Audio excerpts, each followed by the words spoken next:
họ sụp mà ngày họ bạc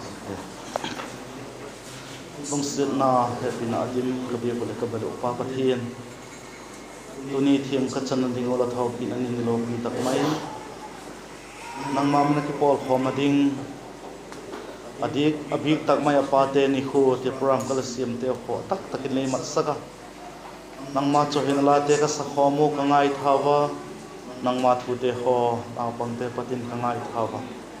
namin lo pi cho hin laking ki bak thu gen wa hi tu hin nang ma thing thing tho sim ding la gen dingin ka ti sing sawa pate mo pong na gen ding ka hinawa hin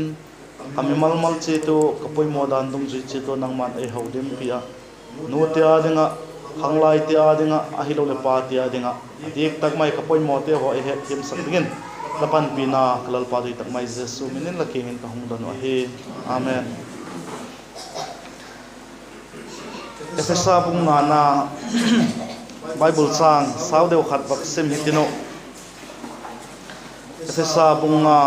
sang som ni le khat ki patin som ni le thum tiang he agingin sim khom na hino kanoma pek zani le som get le gup na noi a he pek zani le som get le gup na noi a he Efesa bung sang som ni le khat ki patin som thum le thum ting sau pi simidano the bible hin athupia chun christian in kon ati christian in kon ahi na chung chungin pa te mo pokna pa mo pokna ti thupi mangin gen ding he no te ahi lo khang lai te hon kia ding am poi ti a nel si mai lo dingin hi ayo ading le poi mo nge nge ding hi ti kha ti ngai tu a lung lut le thanom tak mai la ngai din pi te kong chel ki thian la Efesa bunga chang som ni le khat ki patin som thum le thum ting chang som ni le khat hi pa te nong sim no posal te nong siming ka te no chang som ni le ni no mei te nong simon lang te chun e som ni le som thum le ni ta som thum le thum isim khom nengon posal sin bible choi ten som ni le khat simitiu le Krista lazana sikun nang hole kilut chatu chit un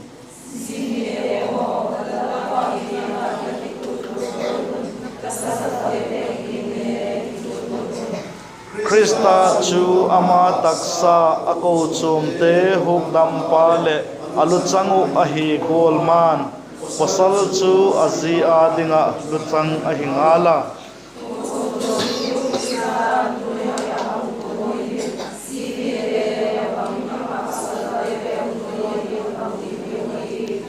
pasal te ho Kristan ako chum happy a athasanga akipiek do golin nangon le lazite happy in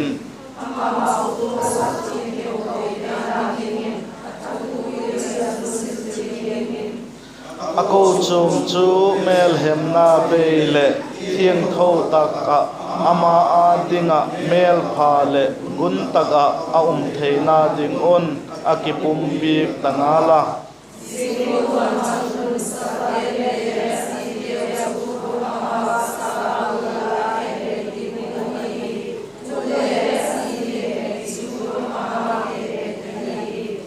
Koman ama taksa bakte ahongai pui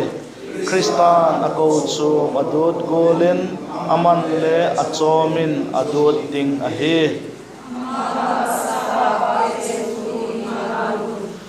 Zizik chun posal chun anu le panu si in azi chu zom dan din pum khat pum hitanaw som thum le ni to som thum le thum sim komitiu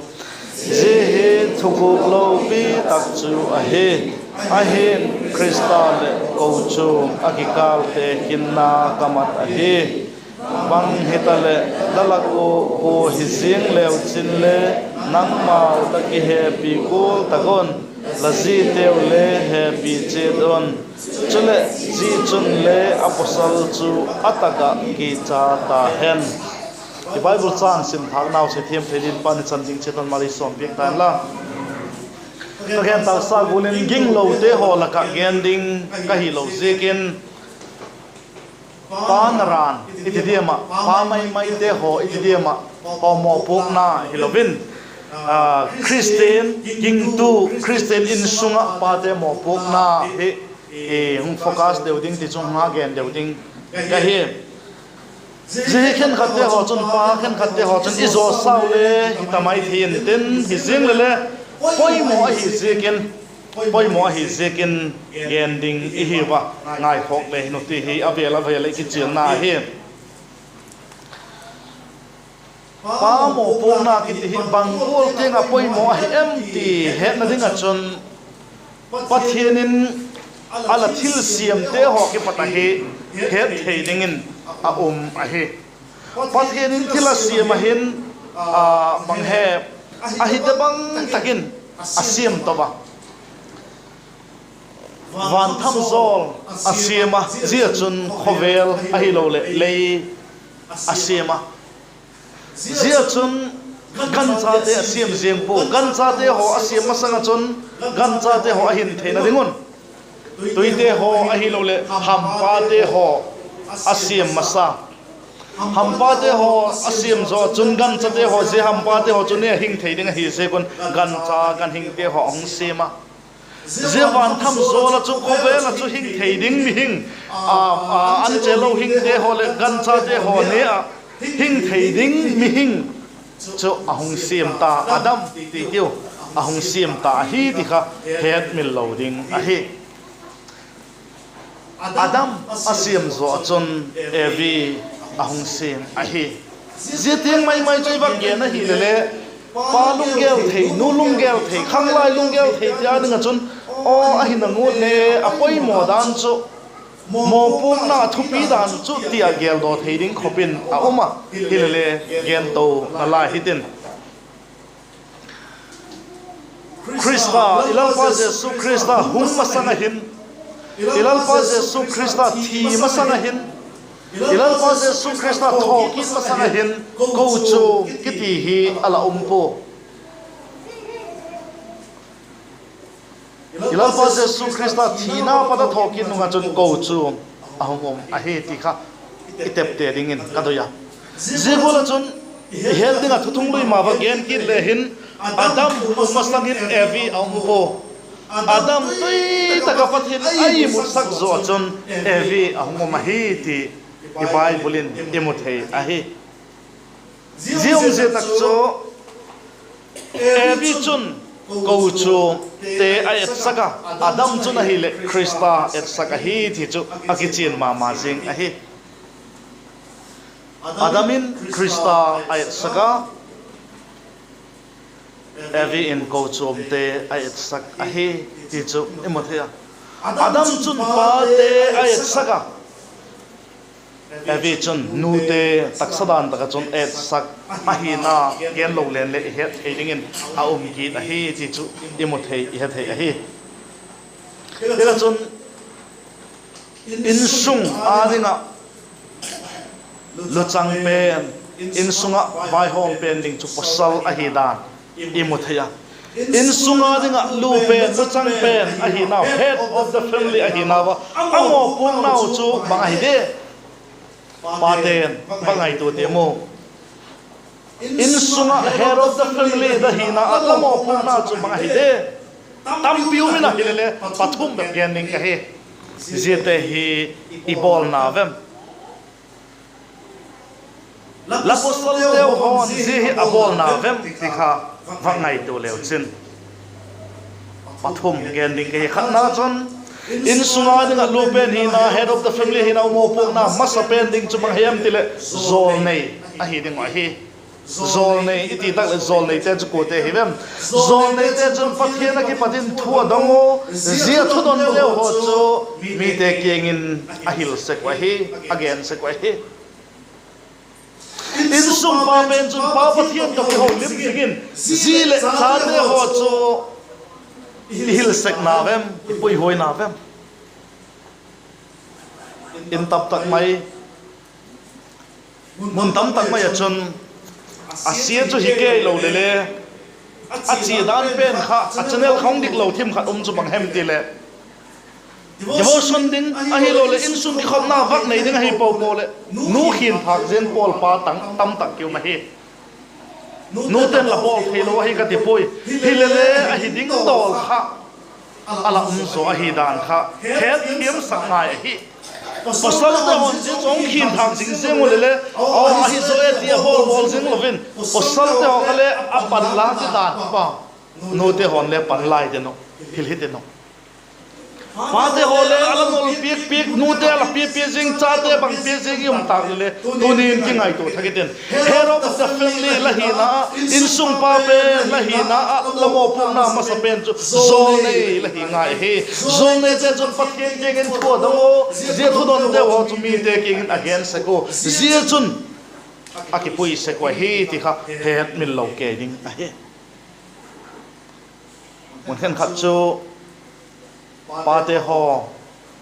akipat go le no ten khoi ken hong mang ka ti lem hi thei ta bang je ala chi dan pa ngai wo la chi khak je le hi mai thei ma je chu in sunga pa pen mo pok na mas pen chu zol nei pathian to ki ho lim jing ma pathian ki pat thu dong je chu zile cha te hila zelam pia chu pui hi ding kha poi mo ma jing a he apani na dinga chon thiampu ti takle bangi ti di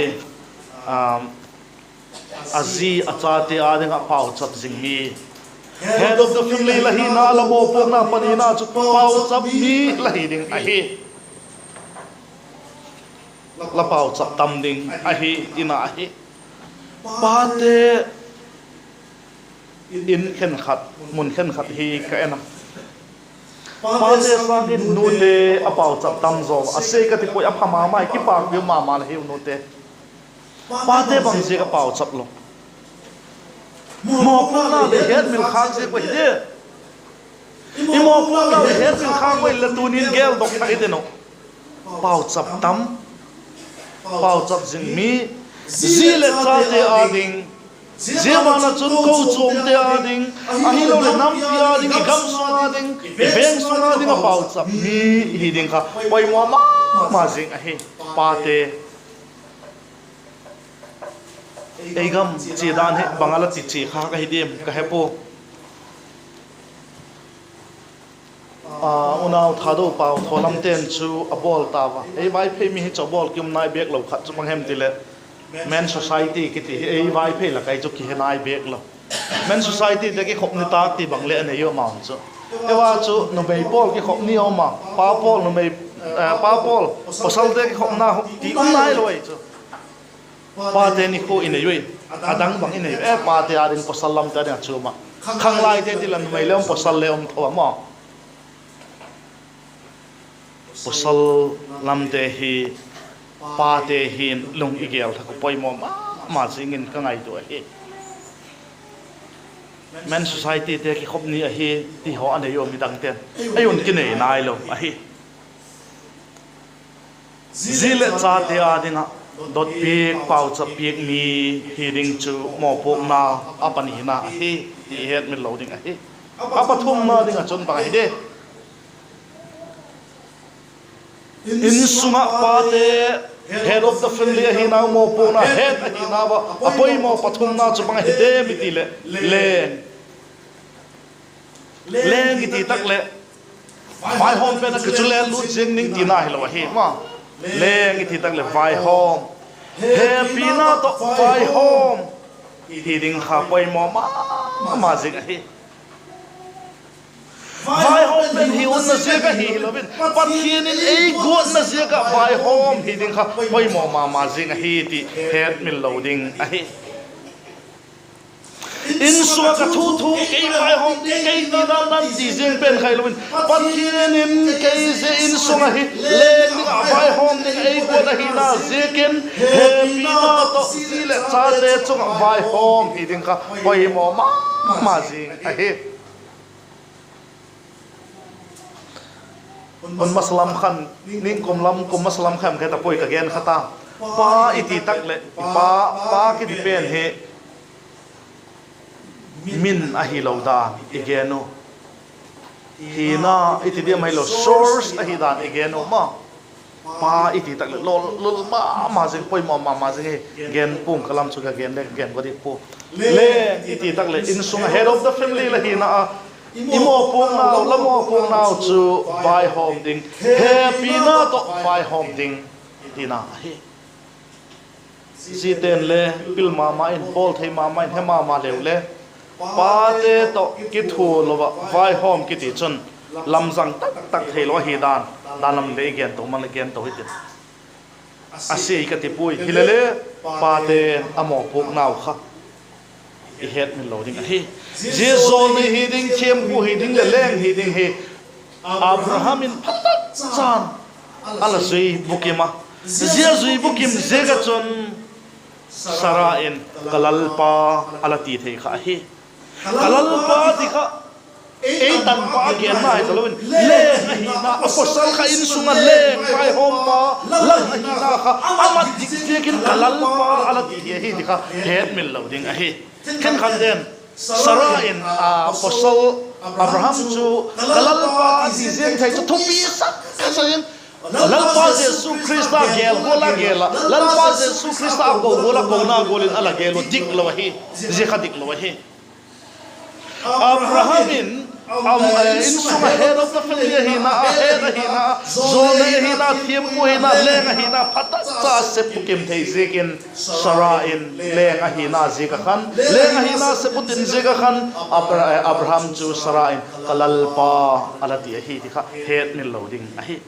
ji teng chu pa te tun mo hi diek lo hi Ziten ama vai hom pe na hi ama thu nei na hi ati theding tu le hi chu kalalpa ti na to ki bang tho hi ti kha het mil loading a hi ken kha ten a hi khilo je kha phalo ka sak je ka get chen be a hi Sarain kalalpa alati thei je kha Abrahamin in sunga mo pok na pathum te chu ase butin je ka he pa te tep te ti be kong dong de bang ta khai ki ti jeng de mo tep te tiu sep do goi tiu zol nei thiam pu le hina hi pa te in sunga patak sa bible to ki to ka pathian thu to ki to ka i hung sep phat phal in sung no ban gam nai pen ati chu hung hi jeng ding a hi ti kha het mil loading a hi to hin je chang pathum chu sep pi ding thei na ding a poimo chu bang hi de poimo bang hi de pathum ma ba gen to in ka tin je chang sep pi din thei na poimo pathum ba gen in ka tin khatna chun pui tu hi ding pa te chu pui tu hi ding a hi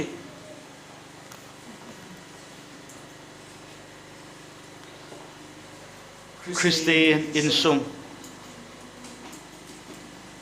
pa te chu pui tu a hi ding wa hi je pui tu hi da ding a hin Krista et tonding a hi Krista et tonding a hi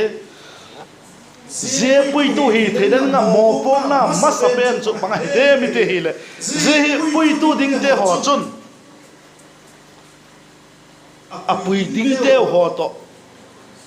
kilung go na ki tha khat na neu khat be ka nei lo hi chun a ki pui thei lo hi ti kha nu te ho cha te hon le het min lo ding a hi ko vela hin mo bagyan mai taleng ikinak ding le ingai tu na ki bat deu ki bat pi deu to a hi lo kinak thei le lo ve yai ki wa ki bat deu lo le mo kinak thei le lo ve mo je go to hi je ka chun pui tu hiding khan a pui ding te kha to ai kheu ai lo la doi da no ngai to nau kha neu khat be ka het to lo chun ki pui thiam lo sa ka hi ba je ka chun Krista et ton ding a hi na chun pa ten le nu te le cha ten le Krista et ton ding in i Bible in again be ka hi i Bible chang sim now efesa bunga chang som ni la khat na khan Krista la zana je un nang hole ki lut cha tu che ton mi mala ding gen poi pa te be be gen poi zi te cha te thole ai thau a hi ti a gen a hi je Bible chang he Bible zik dang pakai hawin ale pen khai si ma hi chon lalpa la za kolon nangule ki za to che ton ati kilun cha tu ti ben kha het thim hak sai sa kha ko le ki za tu ati a hi respect mutual respect kha poi mo a hi khatin khat sim mo jin isim mo na i de om ma hi chon ai thei lo a hi ti kha het sa hille avele het ki ding a hi ilal pa jesu christa en non ding i hi na achon ilal pa jesu christan banga bole anung suite ke asil pe ka ma akingai tom dan chu the bible in kole pui tu how to nok chun alaga nem ben so ka pandinga hi ati kha hung poi mo acha pa de hon kum dom hit no izite ho cancel pe ke tiu khatina le dek poi e bol le phama mai na poi mo hi la dam lo hita la to ko le sil pe khamitiu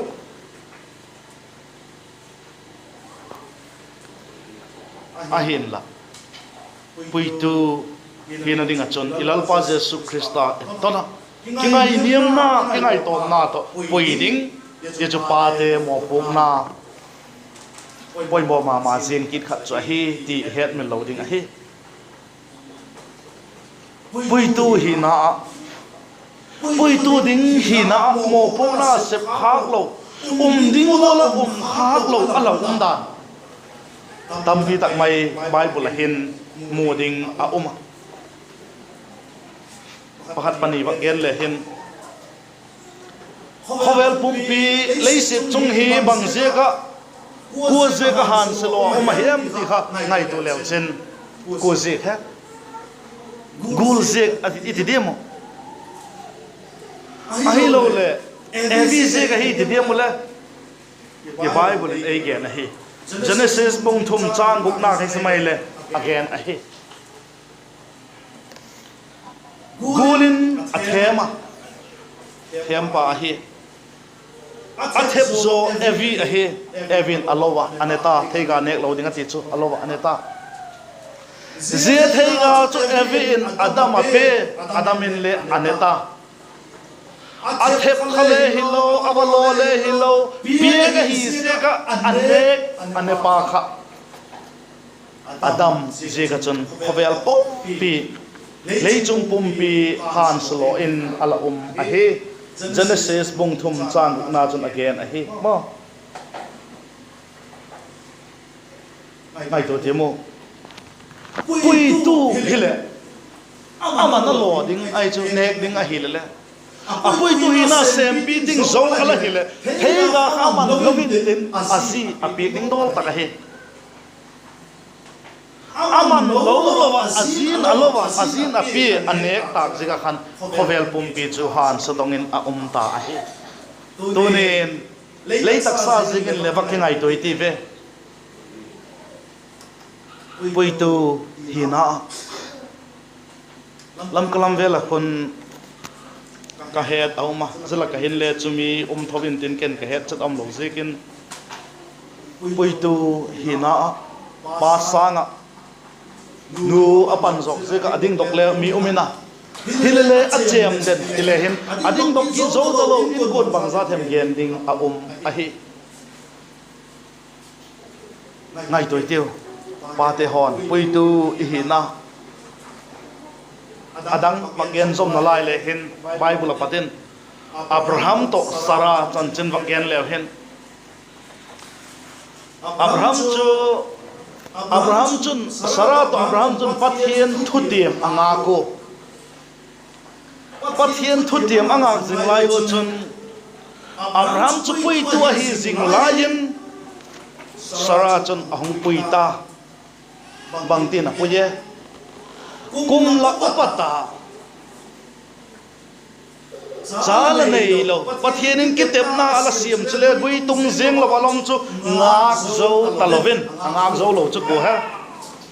amasa ngak zo lo chu ngo de len sara ti thein tin hilele amo chu ko abraham thau thau he ngak zo talovin atha asong nu chu mo sara chon apostle abraham ke nga chon Abraham pui tu hi zinglai dik zingna pia aman Abraham chopkana Abraham hung pui ha ta chon baka changtha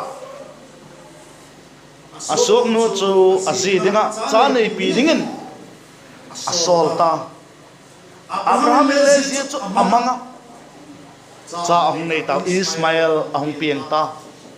Ismail hung piang zo chu lalpa thu tiam chala izuk ki the hi lo zegin Isaac chule ahung piang thau ta banga changale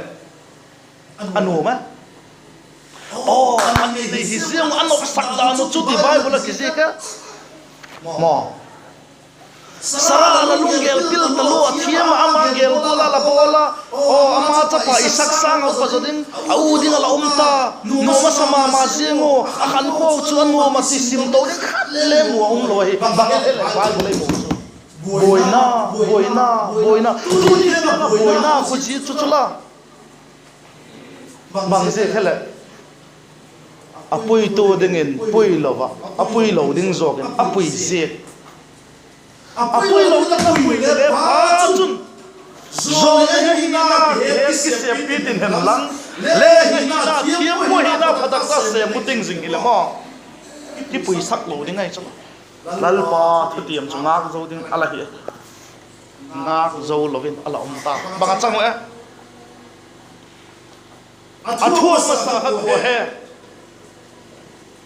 apui lo ding apui sara khana thok la masa bangzik asum no chun chang nei ta je kon chang nei ta je ga chun atanai lo nu sara cho hum mu sitta athok masai cho ma cho a hin la khom thei lo che khom thei lo gum lo thei lo nga hi je kon no do ding hi pha na khana thok kha ko he Abraham pui to ding apui lo pa khan thok a he Sarah kan tumo ding ati hele Abraham ding chung bangolin anade amma ti san thawa chola doni pate imo pok naw pui tu ina ipui lo wa hi chon chule nu te ho khalai to le he ding atu ma ching chu pate apui ding hi jing laya ipui khiel kha ko hi chon a phading ya lai ipui khiel kha ko hi chon Allah ti kolin kilang le lung thim nat na ki pa na lo in sum ki sen na a hi lo le chanao niksa to mo unao chanao de ho to kinak na ki sen na tung the a hi Abraham cha ve cha gel gelo chala Isaac to Ismail cho manga ti le hi ti zeng mo lum don ai sama lum don ai je ka chon pui tu pate pui tu ai na to so thiema no tele cha tele mo pate le pui tu hi na sapi tin theding chu poi mo ma jing ai pui tu hi lo ding apuya lo tin na gol kilang le lo ting na hi lo hi ti chu akichen ma jing ai apani na ding Zeta ige masate azone hina thiempu hina lenga hina sepidin thena ninga point again khatna chu pui tu hi reng apadina dina chun zil saktu pade chu zil saktu ahi ding ahi Bible hin pa sonom ma zin zil saktu ginom ma zin khat a uma e chung ko he ding laging cha ba dikidong de mo job mo bung ni na chang ko tha chang som khun mang tin ki ge ne je pha chuna zina kengin tu te nga hin le ginom na lai ding le em pathian chu han silo khumin la thisuk mai tan ti na ge na himale aman ati himale jopin akingin numei ngolte kola lapau pot jeng lai ta hilam pathian ke pathil phangen mu a phalo him lo jeng dinga langai ahem tin adon hu a jezo chun le jopin akam sung jeng le thu again hil hoi theso job bola zil til tu hiding a hi ei loi ki hila chumo je bola hin bom zo se lo chang ki pata kem to tianga na ei bok la yo chu ye chu le pathian gin je khin lai sẽ ta đi này thêm na thế họ thua cái tiền cái thấy ta mày lại ta cả gì tiền gì của là cho cái leo ấy họ nói cái là bằng cái đi mà anh muốn cho họ sang thì mày thế cho zil til tu ki talo pui tu ki talo dai ko tila cho anh muốn cho họ thì bay lắm cho nó thế là biểu vàng lâu là mò pa thế hết nó mày thế thú suy vàng kêu anh muốn cho họ thì bay riêng thế kêu thì cái nó thế được là sao vậy cái bà pa cái thì thêm lẹ chân lẹ được lâu đấy kỳ thâu của sao dâu sẽ kỳ thế mà anh muốn cho họ thì bay lắm mày khó kilom thêm dik sa back sel lo le kilom thêm ai sak lo anh muốn cho họ nó kít gì ngay cho cái tập cho le hiểu kít gì ngay cho adik lo hay khác lắm anh muốn cho họ thì bay lắm talo ấy cái cái cho nô tê le thấy ngay cha tê le thấy ngay ba tê hồi nhung hết thì talo tôi sắc talo cái gì sẽ có le đi mà là thu rồi bay khá sẽ cao cho cái chỗ nào le là thấy mà máu ngay Job gula la pa ko job gula jil saktu zegul te na chu them na hi lo khak sana to ya zegul ai job sino na gen hele digai ve apostle to le zo ta lo chula aman le zegul te ma ma thuak ta to na apostle zo ta lo hi zega chu thi mai le zo na ti long gen le again hi ngai chu kilo de mo apostolim nak zegul lo ma thuak to alien zo ta lo la po ti gen se la thi su mai ta na ti hiding ka king cha hi zo ji pathian lau lo mo pathian doi lo mo hidin le ka king cha dek poi apostolim len zo ta lo hi na ka te gen so ji hona chu ji gola chu gen line zo bin jil saktu ahina amang dika na me ngol te pawin la pau pu jeng la hilam pathian ke pathian thil ha ngen chang mu deng la ti phalo le mu lo ding ma ti ngamai ji gola chu jil saktu taksa pum bin sukhil kham ding chu lo chang a beng ding ma hi ha cha je sukhil kham ding ji ina sukhil kham ding te ho posal chu a ke bin ding a ben ding ma hi a hin la e ho hi ki thiam ngai lo golen oma e hi paten abul lama again zol nei hina thiam pui hina leng hina ipok dik hi chun ipok dik thena ding chun te teu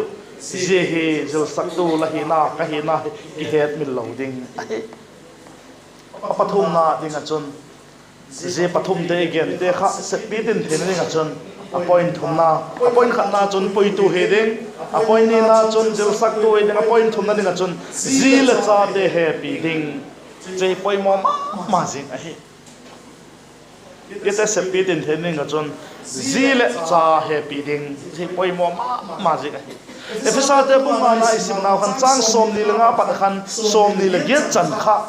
pa te mo puk na ki gen na a he nu mei thi a pang lok ti le hen le ti thei ding en a om a hi ko a de gen posal te mo puk na ki ge a hi happy ding bang happy ding Christian go chum te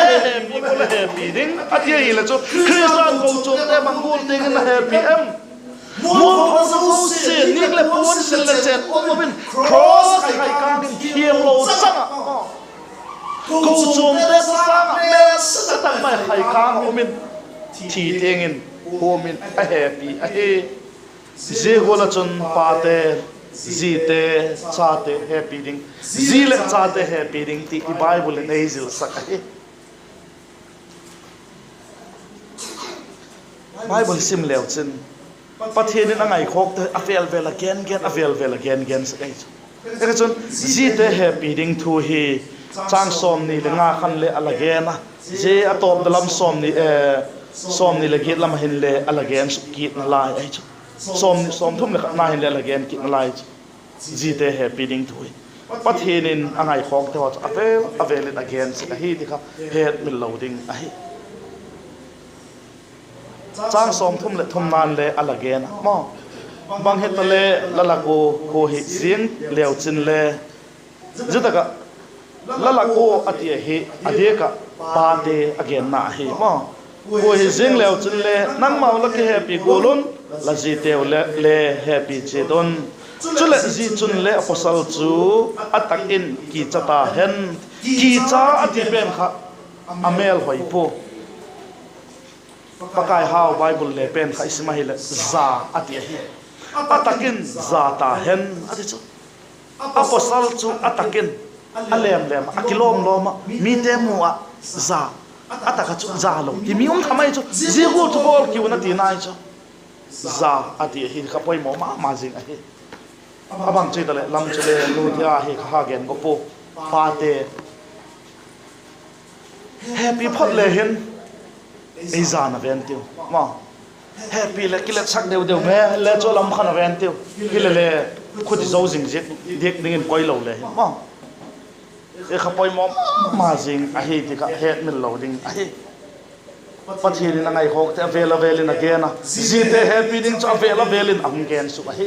ko chum christian ko chum te happy ko la happy dingin ko le ma ke asi happy cha ma le ma ke happy hi ati hi la hi ma hi ga chun nang la ke happy hi le la ji la happy hi le nang ke happy la hi ti again a hi ale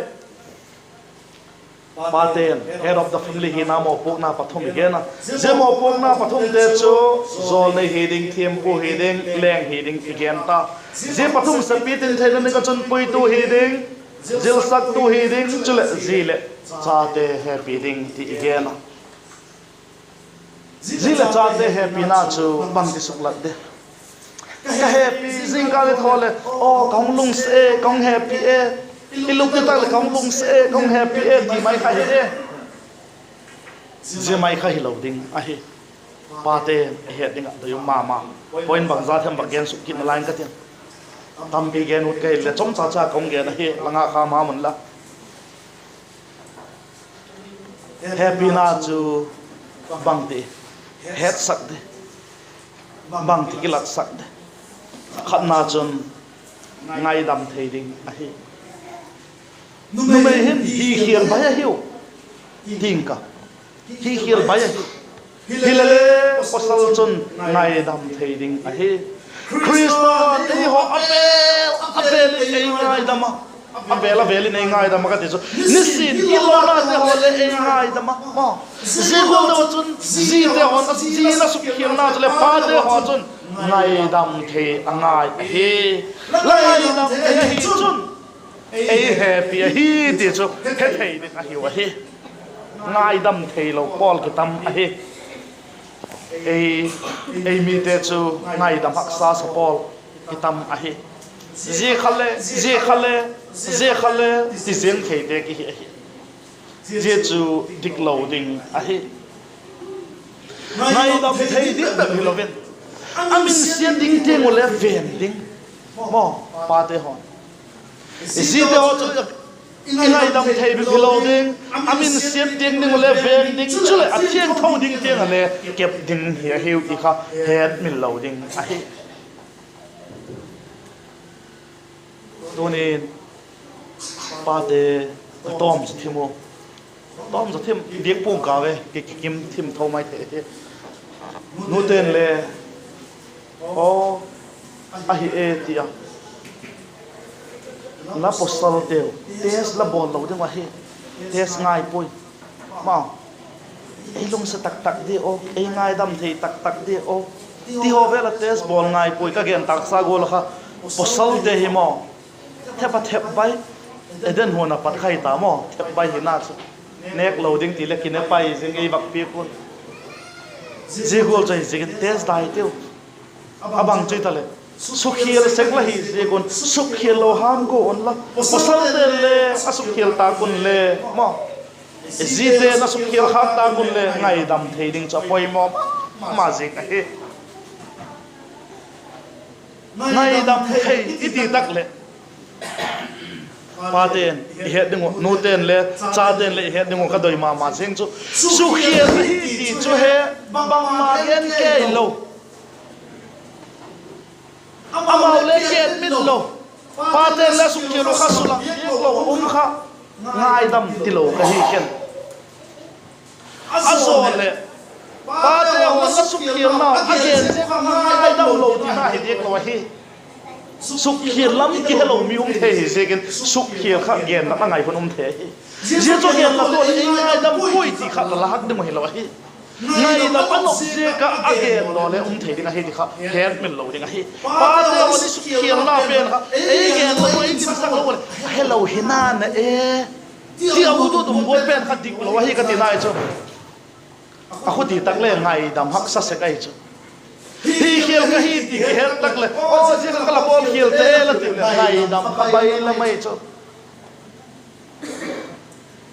อาคุตีเราตักเลยนั่งอาเลดำเราปาที่อาเลดำเราขัดไม่จ้าอเมย์มาตาอเมย์มาจะดำเทเราขี้กับขี้คอเรานี่จุดที่สนุกใกล้สักจ้าเมย์มาหอยเลยมั้งเจ้าจมเราเลยจนจ้าเต้นเลย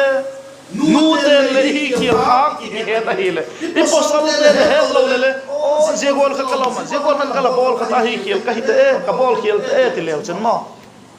ป้าเต้ง่ายดำเททำยังไงมั้งข้าป่วยหมอเฮ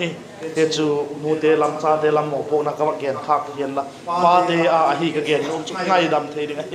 เกณฑ์เลยเกณฑ์โลตาบุญเลยง่ายดำเทข้าป่วยหมอเฮเสียจนเล่ปีนาละสุลังเทเฮปันนี้นั่นเองเฮปีนาสุลัดเทนาปันนี้นั่นกันจน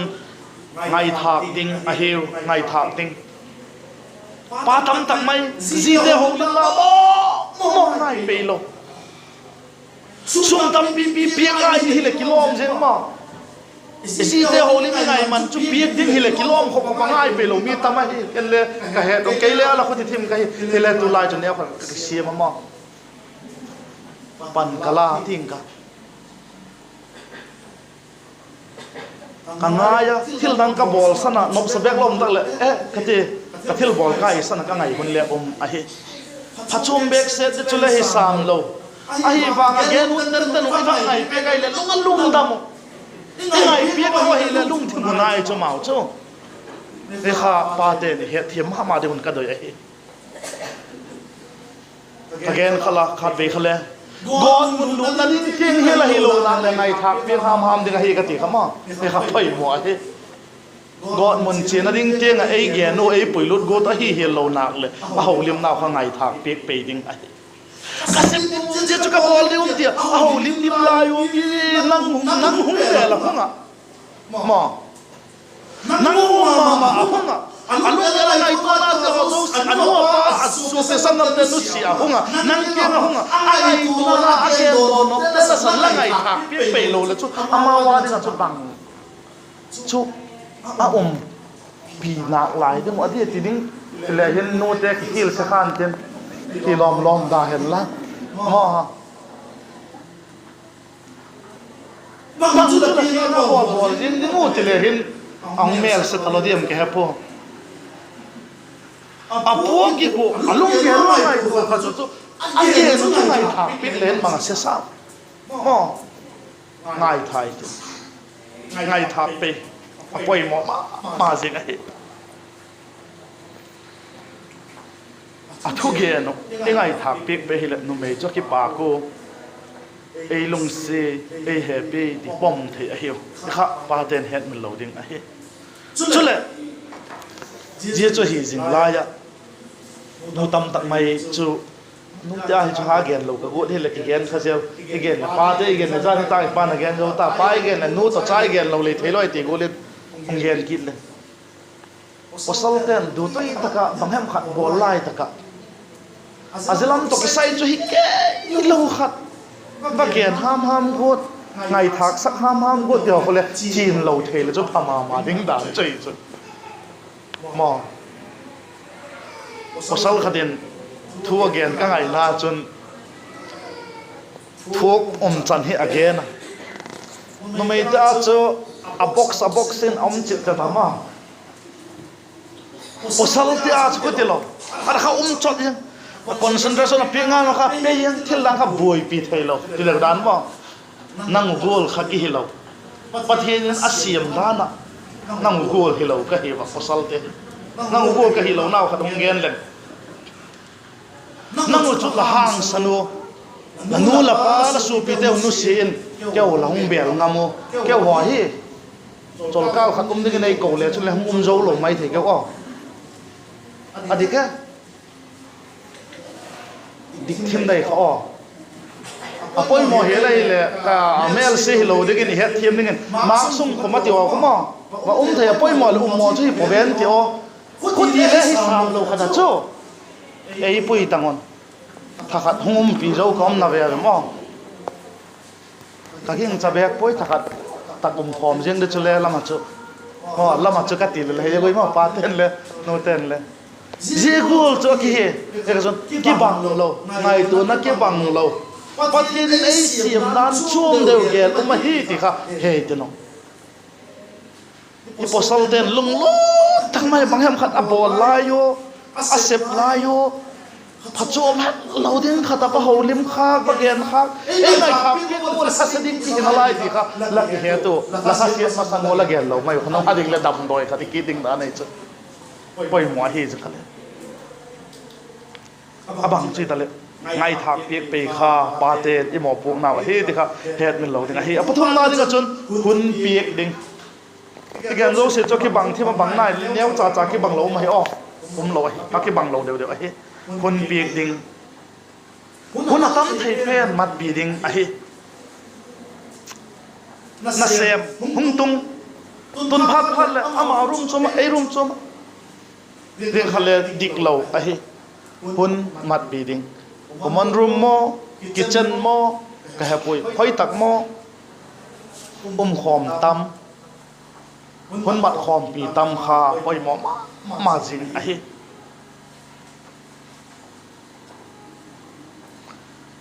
hun mat khom tam ding i hun che sa past life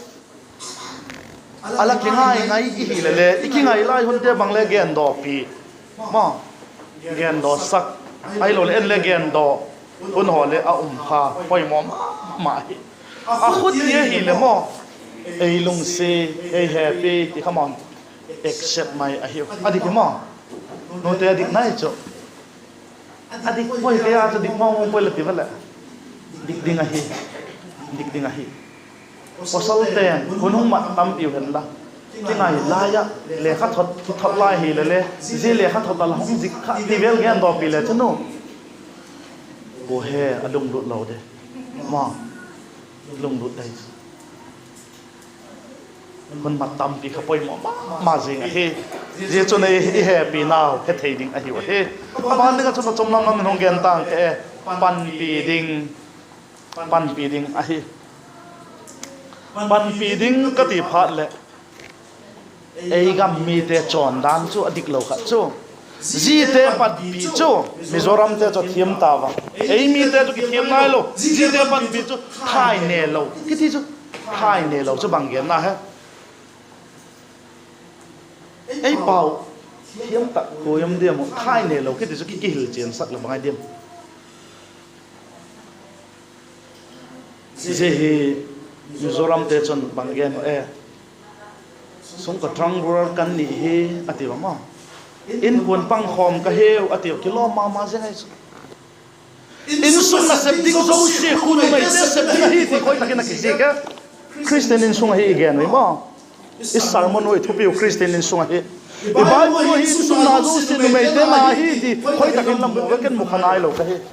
ma mo le hong gen ti mu kai le chang le khop thau kai ma mang ma bo loi ti dela naw chu khop hun ki nei tho chu te ta ka hena ki ji khilam ja chu nang a chu lam ti thei ding ne ong gen ta ke la thanuam ten tho kai ma ong dan chu ka thi ka chun ki pan ti kha poi mo ma jing a he jing ka le tho nung hi wa nga lung na chung chu he lo posal tam pi lu ma he adika khalai te le tho kha la tho ta ko le lu cha chung cha kha mo wang su thiang on lang the mun lang chung khu ding la ko yo le ba khu teo la no teo pa ki pa ding pasal ten le I tho nu nga hi le su bo le hen I si te ki pa ke ve la tak sang la ki pa ko ko ti le ki pa gen lao mo pan pi na khat ai ve jo chu le bang ma lo bang na mo pan pi na chi khat tho hi ti kha het min lo ding ai ka chon ipi pu chon dan a chon goda Christian in sung pathian thu kizil sakna te lim sak lova eima ti dana ching pen ka Christian in sung ki theilo a he ti het min lo ding a he pan pi ngai a he amau chu bang bel ke fak ti mo bible in bel ke fak thas fak a hiu ti ka het min lo ding a he paten het min lo ke ding doyum ka sa he aban dingin apangana dingin happy na kilat sak theina pangana ding chon pak chak thim ding a hi wa hi pak chak ding nu te zingkal na ta kan hon te hon la posal an na jing khan lan hon atui lam ne hon atui jekin hong pak cha kha pa tam tak mai chu bang pak cha ngai di kei pok lu chai chu la te mai thei lo kha la pok lu sau la siêu chun kinek tau chu tiut kai chu nu te lam pang di le ma la pok lu sa ti chu la kil sak pi di le hon lo chun ne ta an chang chu bak ta bang chana dai ma jing ka khat ma mong hon lo nek sak ti mu ni tak lam le ba gen ma phak thau dai ve ma nang pok lu sa cha hi le tui sa mei sa la ala simu a hon kha inek tak le ma atuye ki pa ko me vakti kha ki pa ke lungdam a hiu ei mi ten ki ti theiloi ve hak da posal kha chan chen kha le kha no mai kha den a posal lu changa khet jeng na kha a pha chu ke lo le a khet na je khong ge ni ka chu aji me ho na tuye ve chale ti khalo ni kha chu ai na sakte on me do puila a me ane lam huan cho tuye vakti hasia lung na talu ye chan ke hon la ne kha be chale tui di khalo in sak no na hum ho nong dop le a tu hi la ti ti huanga khet khama e gol le dan khat yum chala khoti lo ding a hi i doi dan la tu su sam ta khilo mai the hilele ne le chal kala siam je ko khan mo khan be hun zo sen le kong tingam pwe he le hun zo sen zo lo ka hi khan be ka tu ki pa ko me vakti le mo pha chalo asiam ja ni le khan no de lo de ma next sin le le bang ti bol ti la mang ja la thak khan be cha le chu hon lo chu phalo wa he pa ten e bol lo di ma he no ten al hon cha ma inek tak le khat be pak chai tiu khat be chu ni khata khati na he o idam sunga ding hilo ni khata khat be khati na ba he e khapoi mo ma jen ni pak chak ding a he chule awan ni na chun ilung sen na happy na ikla sak thena ni na chun he nem ding a hi wa he dan kan ga gyang zo tai thase bai bel ke fak ke hi je kun he nem ding a he Bible thupi ma jin ji he nem the ma jeng pakhat chan chin mo ding in aw ma ko hi de laging saw Elkana ai ma azi hana ahe nem na he thupi ka sa hi Samuel pakhat na bung khat na chang ge da chan Apostle Elkana chun akengin hana bangdinga kaplehem bangdinga annenom lo lehem bangahem lalung kham chapa som khat sanga poi mo zo hilo hem tin agena ati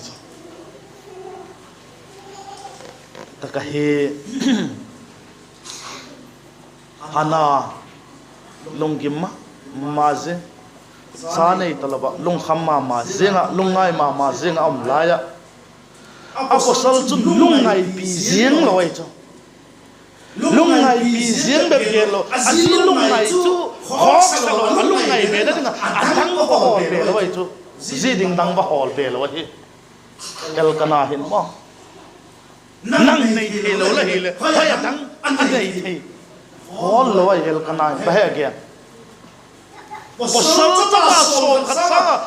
koi mo zo thubi zo hilo hem ati pi athamu na hi mo a he ne ma hi azi a he ne ma hi je hi poi mo ma je a hi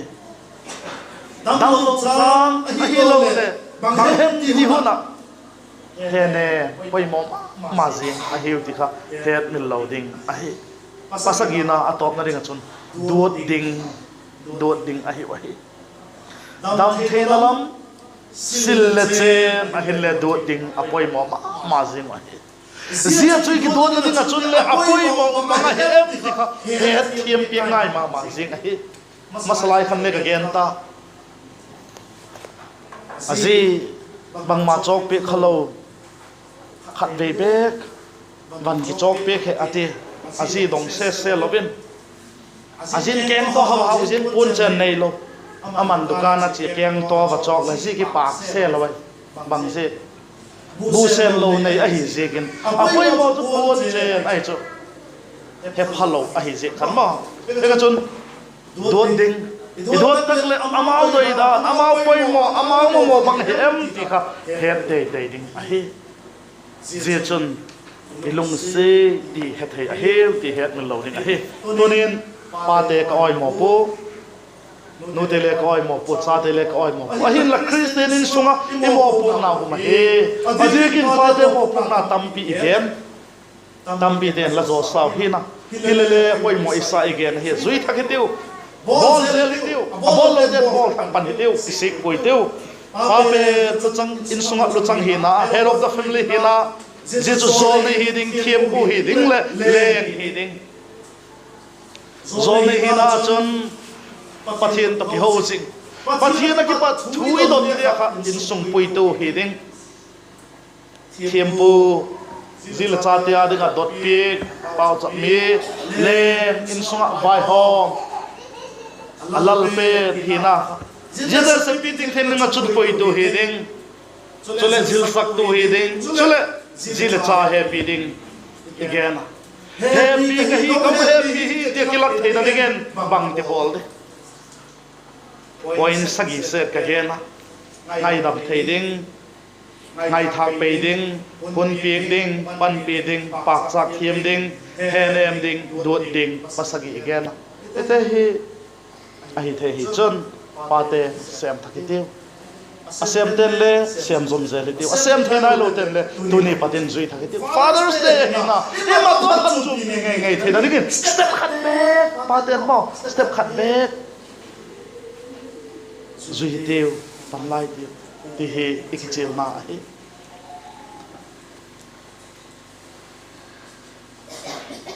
ye chui zui thi ba hi chon father's day mang chum de ngai ding hi wa hi bi ka gen no ma himale chan chunung gening ka tin mo po now pa te ale tam bi ge na nu te ale tam lo ge na hang lai te ale neu khat khat gen kha ye te ho chu sem piting hi thena digon a pu gen teu so pani sanding cheton malai som pik tan la pa chok nang nei ka pa deu dong se na happy na adim sing ka bi ko le ka bel pa pa then nang man la hil se te ho sa se mon pan mon poi mo na nei che dingin la sema jena chun pa te in sunga avai hom pen alu chang pen hedingin la sema je pa te chu bangza them ko mo lamin lo ki cho hen la kigen ki pak thu gen o he nu te zala pa te hi ka hi wa cha te zala pa te ka hi ti ki he a ka mo pun na te ho sem pi ting thei ding na nei pan pi che din la pan pi na ka ron ki pok wa he nu te ho le cha te ho le pa te puina no ya he thiam ma zui thiam thei ding na ngin pan pi che din la pan pi na ka ron ki pok wa he christian in sunga ding ka mo pun na che to cha den le ka ni yu nu te le ka ni yu pa den le ka ni yu je te ho chu pa nang ma thu tak to ka sem piting thein ei pan pi chen nang ma pan pina ka ron ki ba ko he tunin he pa ente ovelin rocket to hi le taksa gama he pa bak di ding talo bangza them ka umo